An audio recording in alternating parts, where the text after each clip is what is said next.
शांताकारं भुजंगशयनं पद्मनाभं सुरेशं विश्वाधारं गगनसदृशं मेघवर्णं शुभांगं लक्ष्मीकान्तं कमलनयनं योगिभिर्ध्यानगम्यं वंदे विष्णु भवभयहरं सर्वलोकैकनाथं। मंगलम भगवान विष्णु मंगलम गरुड़ध्वज मंगलम पुंडरीकाक्ष मंगलाय तनोहरि।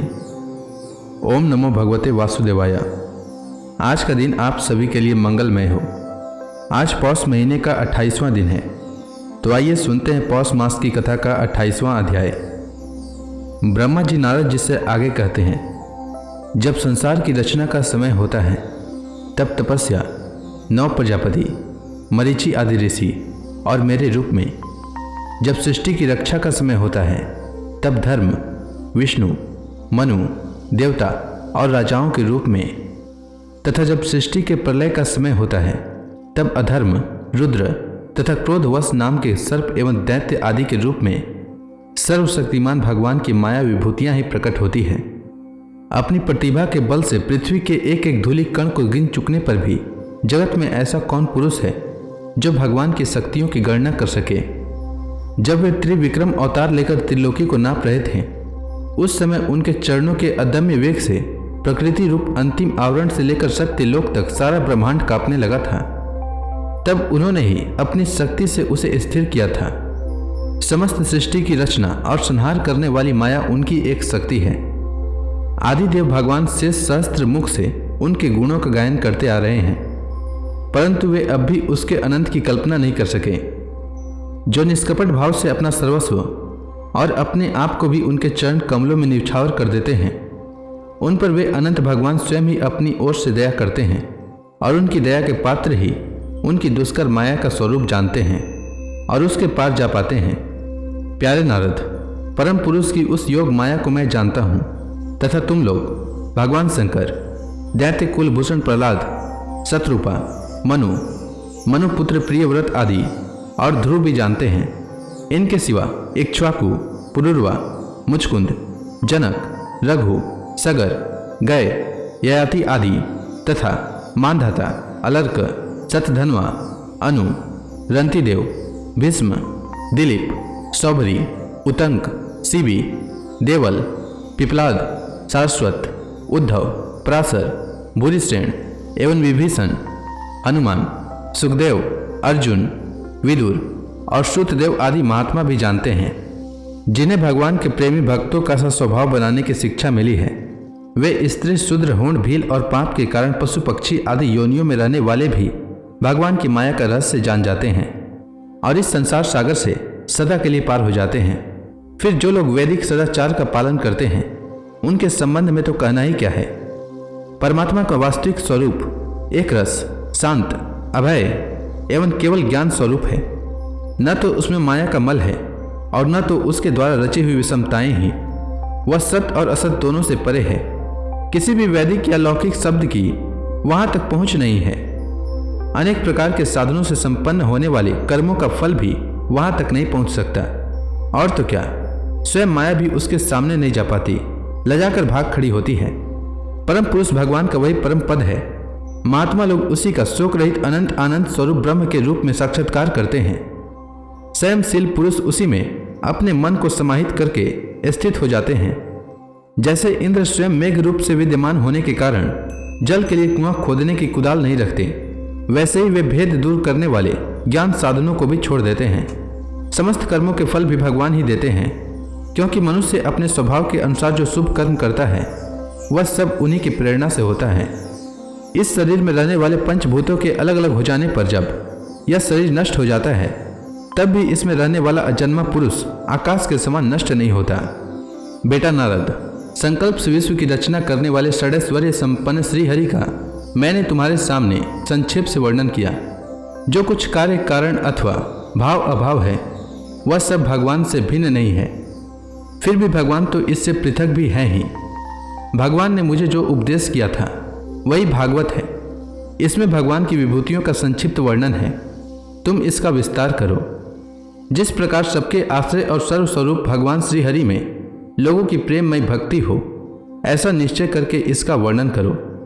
जो पुरुष भगवान की अचिंत्य शक्ति माया का वर्णन या दूसरे के द्वारा किए हुए वर्णन का अनुमोदन करते हैं, अथवा श्रद्धा के साथ नित्य श्रवण करते हैं, उनका चित्त माया से कभी मोहित नहीं होता। इसके बाद राजा परीक्षित श्री सुखदेव जी से कहते हैं, भगवान, आप वेद वेताओं में श्रेष्ठ हैं। मैं आपसे यह जानना चाहता हूँ कि जब ब्रह्मा जी ने निर्गुण भगवान के गुणों का वर्णन करने के लिए नारद जी को उपदेश दिया, तब उन्होंने किन किन को किस रूप में उपदेश किया।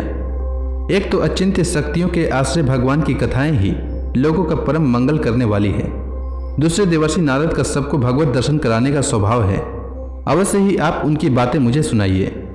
माँ भाग्यवान सुखदेव जी, आप मुझे ऐसा उपदेश कीजिए कि मैं अपने आसक्ति रहित मन को सर्वात्मा भगवान श्री कृष्ण में तन्मय करके अपना शरीर छोड़ सकूं। जो लोग उनकी लीलाओं का श्रद्धा के साथ नित्य श्रवण और कथन करते हैं, उनके हृदय में थोड़े ही समय में भगवान प्रकट हो जाते हैं। श्री कृष्ण कान के छिद्रों के द्वारा अपने भक्तों के भाव में हृदय कमल पर जाकर बैठ जाते हैं। जिसका हृदय शुद्ध हो जाता है, वह श्री कृष्ण के चरण कमलों को एक क्षण के लिए भी नहीं छोड़ता। भगवान, जीव का पंचभूतों के साथ कोई संबंध नहीं है, फिर भी इसका शरीर पंचभूतों से ही बनता है।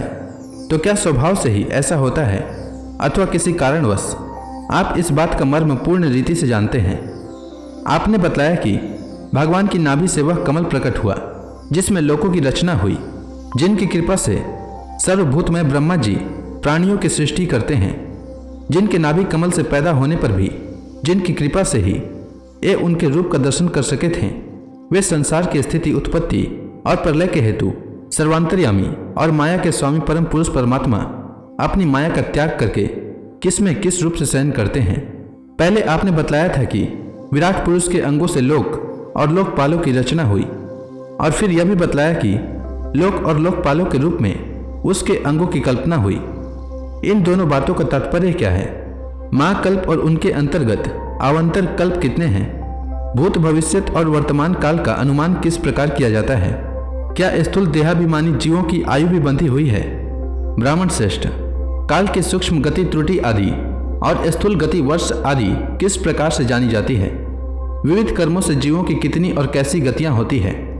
देव, मनुष्य आदि योनियां सत्व, रज और तम इन 3 गुणों के फल स्वरूप ही प्राप्त होती है। उनके चाहने वाले जीवों में कौन कौन किस किस योनियों को प्राप्त करने के लिए किस किस प्रकार से कौन कौन कर्म स्वीकार करते हैं? पृथ्वी, पाताल, दिशा, आकाश, ग्रह, नक्षत्र, पर्वत, नदी, समुद्र, द्वीप और उनमें रहने वाले जीवों की उत्पत्ति कैसे होती है? ब्रह्मांड का परिमाण भीतर और बाहर दोनों प्रकार से बतलाइए। साथ ही महापुरुषों के चरित्र, वर्णाश्रम के भेद और उनके धर्म का निरूपण कीजिए। युगों के भेद, उनके परिमाण और उनके अलग अलग धर्म तथा भगवान के विभिन्न अवतारों के परम आश्चर्यमय चरित्र भी बतलाइए। मनुष्यों के साधारण और विशेष धर्म कौन कौन से हैं? विभिन्न व्यवसाय वाले लोगों के, राजर्षियों के और विपत्ति में पड़े हुए लोगों के धर्म का भी उपदेश कीजिए। तत्वों की संख्या कितनी है? उनके स्वरूप और लक्षण क्या है? भगवान की आराधना की और अध्यात्म योग की विधि क्या है? योगेश्वरों को क्या क्या ऐश्वर्य प्राप्त होते हैं तथा अंत में उन्हें कौन सी गति मिलती है?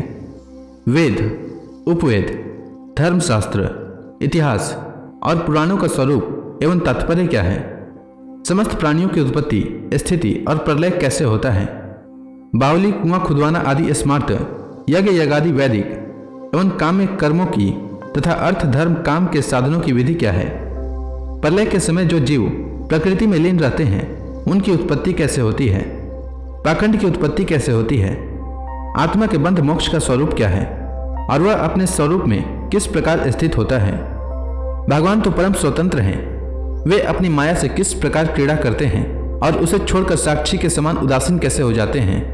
भगवान, मैं यह सब कुछ आपसे पूछ रहा हूँ, मैं आपकी शरण में हूँ। महामुनि, आप कृपा करके क्रमशः इसका तात्विक निरूपण कीजिए। इस विषय में आप स्वयंभू ब्रह्मा के समान परम प्रमाण हैं। दूसरे लोग तो अपनी पूर्व परंपरा से सुनी सुनाई बातों का ही अनुष्ठान करते हैं। ब्राह्मण, आप मेरी भूख प्यास की चिंता न करें। मेरे प्राण कुपित ब्राह्मण के शाप से अतिरिक्त और किसी कारण से निकल नहीं सकते, क्योंकि मैं आपके मुखार विंद से निकलने वाली भगवान की अमृतमय लीला कथा का पान कर रहा हूँ। सूत जी कहते हैं, शौनक आदि ऋषियों, जब राजा परीक्षित ने संतों की सभा में भगवान की लीला कथा सुनाने के लिए इस प्रकार प्रार्थना की, तब से सुखदेव जी को बड़ी प्रसन्नता हुई। उन्होंने उन्हें वही वेद तुल्य श्रीमद् भागवत महापुराण सुनाया जो ब्रह्मकल्प के आरंभ से स्वयं भगवान ने ब्रह्मा जी को सुनाया था। पांडु वंश शिरोमणि परीक्षित ने उनसे जो जो प्रश्न किए थे वे उन सब का उत्तर क्रमशः देने लगे। तो इसी के साथ यह अध्याय समाप्त हुआ। इसके आगे की कथा मैं कल के अध्याय में सुनाऊंगा। तब तक के लिए भगवान हरि का नाम लेते रहें। तो प्रेम से बोलिए भगवान विष्णु की जय, श्री कृष्ण भगवान की जय, लक्ष्मी माता की जय, तुलसी माता की जय, समस्त देवी देवताओं की जय।